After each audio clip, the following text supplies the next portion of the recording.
Kirsten's storm settles in Tennessee. Haley Pullos returns to GH as Maxie. The late autumn wind swept across the hills of eastern Tennessee, carrying the scent of pine needles and distant wood smoke as Kirsten Storms stepped onto the porch of her newly purchased farmhouse.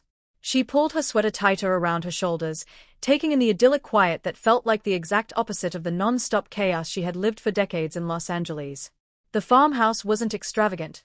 White siding, a wraparound porch, a swing that creaked gently in the breeze, but it felt alive with possibility. For the first time in years, life had slowed to a pace that didn't threaten to swallow her whole. The industry chatter had been relentless. Why would Kirsten move now? Is she leaving GH permanently? What does this mean for Maxie Jones? Kirsten herself had stayed silent, watching the rumors swirl. She needed space to breathe, time to recuperate from years of emotional exhaustion, and quiet to rediscover who she was outside cameras and call sheets. As she watched a hawk glide over the tree line, a small smile tugged at her lips. She finally felt grounded. Inside the house, boxes lined the wooden floor, some labeled kitchen, others craft room, and a few sentimental, do not lose. It was a new chapter, but not an ending. She knew fans would panic. She knew the studio would scramble. But what she didn't know, what no one knew, was that General Hospital already had a plan. A bold one. One that would shake Port Charles like an earthquake. Weeks earlier, behind closed doors on the GH lot, a different conversation had taken place. The executive conference room buzzed with tension. Producers, writers, and casting heads occupied every seat. At the head of the table, producer Frank Valentini cleared his throat. "Ladies and gentlemen, it's time," he said. "Haley Pullos is ready." There was a collective intake of breath. Haley, beloved by fans, adored for her portrayal of Molly Lansing Davis, was recovering, rebuilding, and ready to return to work. But GH wasn't simply bringing her back. Frank continued, "We want to do something unprecedented. Something shocking. Something that will set the internet on fire." He pressed a button, switching the screen behind him to a slide that simply read, "Haley Pullos. A.S. Maxie Jones." The room erupted. "But Maxie is iconic," one writer protested. "Fans will riot," another exclaimed. "You can't recast Maxie, she is Kirsten," a voice argued. Frank raised his hands for quiet. "We're not recasting permanently. Think of it as a story event. This is a limited run. Kirsten is focusing on her health and personal life right now. We need to give Maxie a storyline that honors her, not erases her." A writer in the back asked, "What's the story?" Frank smiled a shark-like smile. "We're sending Maxie home to Texas for a life-changing family crisis. When she returns, she won't be the same." The room leaned in. "We're introducing a shocking medical twist after a horse riding accident. Memory issues, personality shifts, something dramatic enough to justify the temporary change in actress. It will allow Kirsten to take her time. And when she's ready, we transition back." A silence filled the room as everyone processed it. Slowly, the objections faded. The writers began scribbling notes. A daring, risky plan was forming, one unlike anything GH had attempted in years. Maxie Jones was coming home, but she wouldn't look, or act, like she used to. Back in Tennessee, Kirsten sat at her kitchen table, a hot mug of tea steaming between her hands. Across from her, her longtime friend and manager, Lydia, tapped her pen nervously against a stack of papers. "So, how do you feel about everything?" Lydia asked gently. Kirsten sighed. "Lydia, I'm not leaving the show. I just need to recalibrate. And GH is willing to give me the space. That means a lot." "And the temporary Maxie recast?" Kirsten smiled wistfully. "Haley's a great actress. I'm not threatened. If anything, it gives me peace knowing Maxie is in good hands." She paused. "I'll be back. But right now, I want to heal. I want to focus on myself and my daughter. I want to wake up without wondering which script pages I forgot to memorize." Lydia nodded. She had seen Kirsten burn out before. She had watched the relentless pace, the fan expectations, the pressure of soap longevity take their toll. "This farmhouse suits you," Lydia said softly. "It's quiet." Kirsten looked out the window. A pair of deer grazed near the fence. "That's what I need." She reached for her phone. It buzzed with alerts, articles about her move, speculation, fan debates. She turned it over, screen down. Tonight, she would cook dinner, read by the fireplace, maybe take a walk under the stars. Tomorrow, the world could say what it wanted. She knew her truth. 4. Haley's first day back. The GH studio buzzed louder than usual.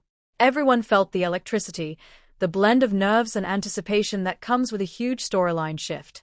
Haley Pullos walked through the doors, her steps slow, deliberate. She wore a pastel blouse and jeans, hairstyled simply. She wasn't dressed as Molly. Today, she was stepping into someone else's shoes. A wardrobe assistant led her to Max's dressing area. Racks of clothes lined the walls, Max's signature bright patterns, bold accessories, the unmistakable flair of a woman who lived life with fearless style. Haley ran her fingers across a sequin jacket. "This feels surreal," she admitted. The wardrobe manager beamed. "Wait until you see the script." After wardrobe came hair and makeup. They added soft curls, a peach lip, and a subtle but unmistakable Maxie sparkle. When Haley looked in the mirror, she gasped. It wasn't perfect. It wasn't meant to be perfect. But it was close. A new, altered Maxie Jones stared back at her. Nervous excitement pulsed through her chest. She whispered to her reflection, "Don't mess this up." Port Charles and Chaos. Scene, the Metro Court. The first script Haley filmed as Maxie was a bombshell. Brooke Lynn sat at a table, tapping anxiously on her phone. Chase approached, concerned. "Still no word from Maxie?" he asked. Brooke Lynn shook her head. "She was supposed to land in Port Charles hours ago." "Something's wrong." Just then, the lobby doors burst open. Haley stepped in, Maxie Jones, but not the Maxie everyone remembered. Brooke Lynn froze. "Maxie." Instead of rushing into a hug, the new Maxie blinked slowly, confused. "Do I know you?" The room went silent. Brooke Lynn's hand flew to her mouth. Chase paled. "What happened?" Brooke Lynn whispered. Maxie looked around, lost. I woke up on the plane. The flight attendant said we landed. I don't remember boarding." Chase exchanged a terrified glance with Brooke Lynn. The mystery had begun. 6. What really happened in Texas? Over the next episodes, the truth trickled out through dramatic flashbacks. Maxie had traveled to Texas after receiving news that her cousin Shelby was in the hospital following a near-fatal riding accident. What Maxie didn't know was that her visit would put her in danger too. On Shelby's ranch, Maxie tried to help calm a panicked horse after a storm spooked the animals. The horse bucked. Maxie fell. She hit her head on a fence post. The screen faded to black. From that moment on, her memory splintered. When she returned to Port Charles, she wasn't quite the same woman who had left. 7. Port Charles reacts. The storyline exploded across the canvas. Brooke Lynn blamed herself for not insisting Maxie stay in town. Spinelli spiraled, terrified he was losing the woman he still secretly loved. Anna began digging into the mystery when she learned Shelby's accident might not have been accidental. Sonny, still recovering from multiple threats to his family and business, vowed to protect Maxie if someone was targeting her. Felicia and Mac became fiercely protective, demanding answers from doctors and specialists. Everyone wanted to help Maxie. But Maxie wanted something else. She wanted answers. Who had been near the horses? Why did she feel like someone was watching her since she returned to Port Charles? And why did she keep experiencing flashes of someone whispering, "Don't come back"? Max's amnesia wasn't just trauma. It was fear. Someone didn't want her remembering. As Maxie settled back into her life, awkwardly, painfully, GH began layering in subtle clues. A figure watching her from the shadows outside Kelly's. A note slipped under her apartment door. A phone call where no one spoke on the other end. And then, the big one. A photograph placed inside her purse. A snapshot of her lying unconscious beside the broken fence. On the back, scrawled in messy handwriting, "You weren't supposed to survive." Maxie collapsed into Spinelli's arms. Port Charles was officially in crisis mode. 9. Haley Pullos shines. Fans in the story world, and viewers, as imagined, were shocked by Haley's performance. She didn't try to copy Kirsten. She created a version of Maxie who felt like a woman trying to hold herself together while pieces of her soul slipped through her fingers. She played fear with shakiness, confusion with vulnerability, and determination with fire.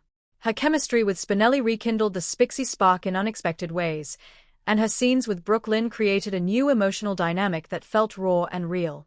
The temporary recast became a sensation. But no storyline lasts forever. And GH had plans. Big plans. In Tennessee, Kirsten scrolled through her phone, reading fan reactions. Some were confused. Some were angry. But many, so many, were supportive. She appreciated the patience, the warmth, the understanding. She also missed the set, the cast, the electricity of Port Charles. But she wasn't ready to return. Not yet. One night, as she sat on her porch wrapped in a blanket, Lydia called. "They want you back for a major sweeps event," Lydia said. Kirsten's heart skipped. "But only if you want it. They are not pressuring you."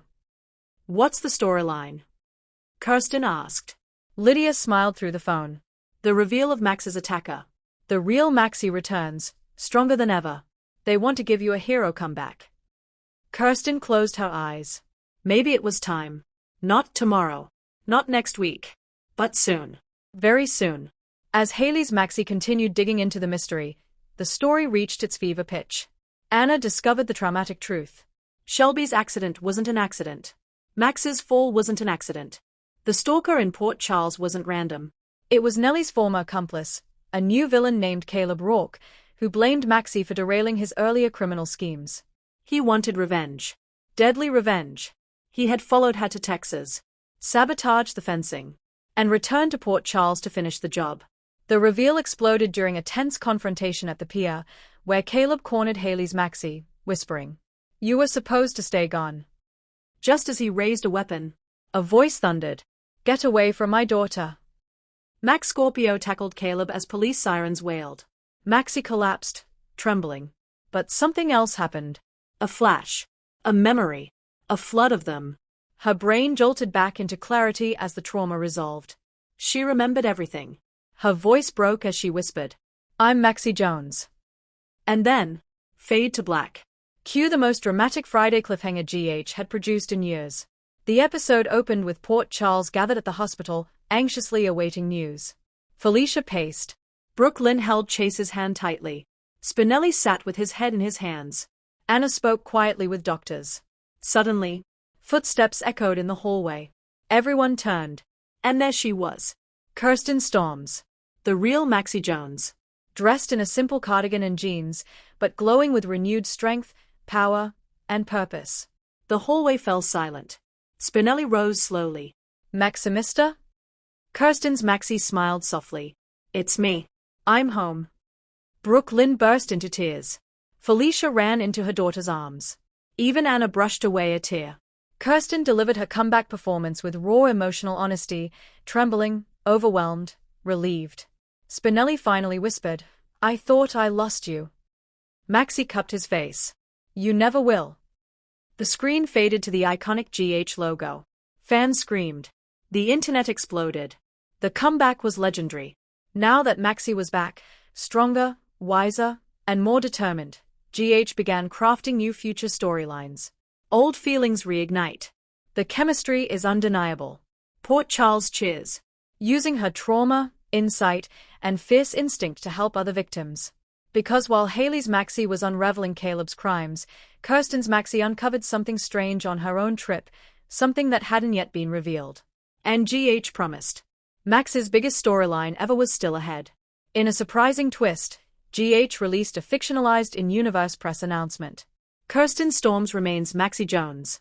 Haley Pullos stepped in temporarily during a special memory loss arc. Both actresses delivered unforgettable performances. Back in Port Charles, Maxie, played once again by Kirsten, visited the chapel at General Hospital. She lit a candle, the warm glow reflecting in her eyes. "I survived," she whispered. "And now it's time to live." The camera panned upward. The music swelled. The legacy of Maxie Jones continued. And the world of General Hospital, forever dramatic, forever unpredictable, kept turning.